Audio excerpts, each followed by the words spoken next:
পল্লিগ্রাম TV 12 July audition দিতে গিয়ে বিখ্যাত জনপ্রিয় আগুনকে নিজের চোখের সামনে থেকে দেখবো আমি কখনোই ভাবি নাই। হ্যালো এভরিওয়ান, कैसे हो आप लोग?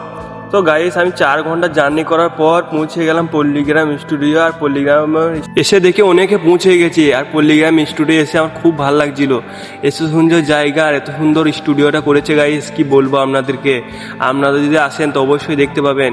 তো গাইস ফাইনালি পৌঁছে গেলাম, স্টুডিওর ভিতরে ঢুকলাম আর দেখি সবাই ফোনে চার্জ দিচ্ছে। আর এদিকে ফর্মটা নিয়ে এসে ফিল আপ করছিলাম এদিকে। আর গাইস দেখি অনেকে হাজির হয়ে গেছে বা এখানে দাঁড়িয়েছিল। তারপরে গাইস আমি এইদিকে চলে এলাম আর এদিকে দেখি আগুন এদিকে এসেছে বেরিয়ে। আর আগুনের সবাই ফটো তুলছিল আসছে। আর গাইস আপনাদেরকে কি বলে বুঝাবো গাইস, এখানে জায়গায় পেছিল না ফটো তোলার জন্য। আর সবাই মানে এক একে ফটো তুলে গেছে আর আমি পেছি না জায়গা অনেক। তো গাইস দেখতে পাচ্ছেন বা বুঝতে পারছেন কতটা ভিড় এখানে। এখন পর একটা ফটো তুলতে পেলাম, এই ফটোটা দেখুন গাইস। তারপরে গাইস ফটো তোলা হয়ে গেলে ছুটে চলে আসে এদিকে পল্লিগ্রামের আজলামপুরের বাগানের ধার দিয়ে। গাইস আমি এখন চলেছিলাম বাগানে টয়লেট করতে।